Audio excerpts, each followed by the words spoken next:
And you can see it was signed. Dan Asawe's life is one of resilience and ambition. Exactly. It's now marred by what he says is deceit.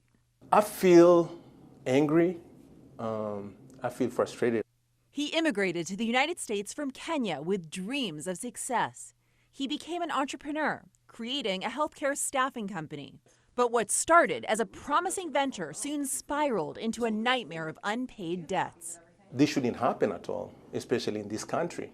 The nightmare started when he signed a contract with Town & Country Health and Rehab. He provided around 20 staff members. His first payment from the nursing home was late. Was that your first red flag? I thought, okay, something's off. Then came this payment plan signed by the owner, a man at an investment firm called Goldner Family Trust, which owns nursing homes around the country. They're supposed to pay $5,000 every week. Until the debt was paid off. They never made a single payment. Asawe says he's owed $150,000.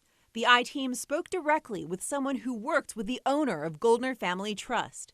They say the owner has done this before, contracting for services and then refusing to pay. Industry sources say they settle in court for a fraction of the cost, file for bankruptcy, or transfer ownership. One term shows up repeatedly in court records: breach of contract. How is this happening? It's a common practice. Sam Brooks works at the National Consumer Voice, a nonprofit advocating for better care. He says owners of nursing homes are not held accountable. Unfortunately, for many of the homes that they purchase, they fail within years because the care quality is so bad. And meanwhile, residents suffer.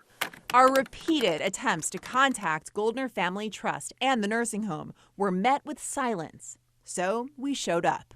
Are you aware of contractors not being paid for their services? I am not. I apologize. Who can we be in touch with for answers? I do not know. I'll reach out. I'm going to reach out right now to see. I think an email was previously sent. I did send an email. I've emailed, I've called, I'm trying to get answers. Then we got this statement, which notes this nursing home is now under new ownership. Attorneys and industry sources tell us it's a way to dodge liability, all while documents sourcing government data reveal a pattern of poor ratings and allegations of mismanagement across many of Goldner Family Trust facilities nationwide. We dug through lawsuits, which paint a dire picture. At one of its nursing homes in Kansas City, a man was found dead next to his wheelchair. He was covered in scratches, bruises, and bugs, according to court filings. Do you think you'll ever get this money back? I hope I can get the money back or some kind of justice, because I believe they've been doing this for a while. As our investigation continues, one thing becomes clear.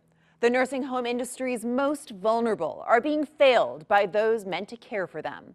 For the I-Team, Paula Vasan, 5 on your side.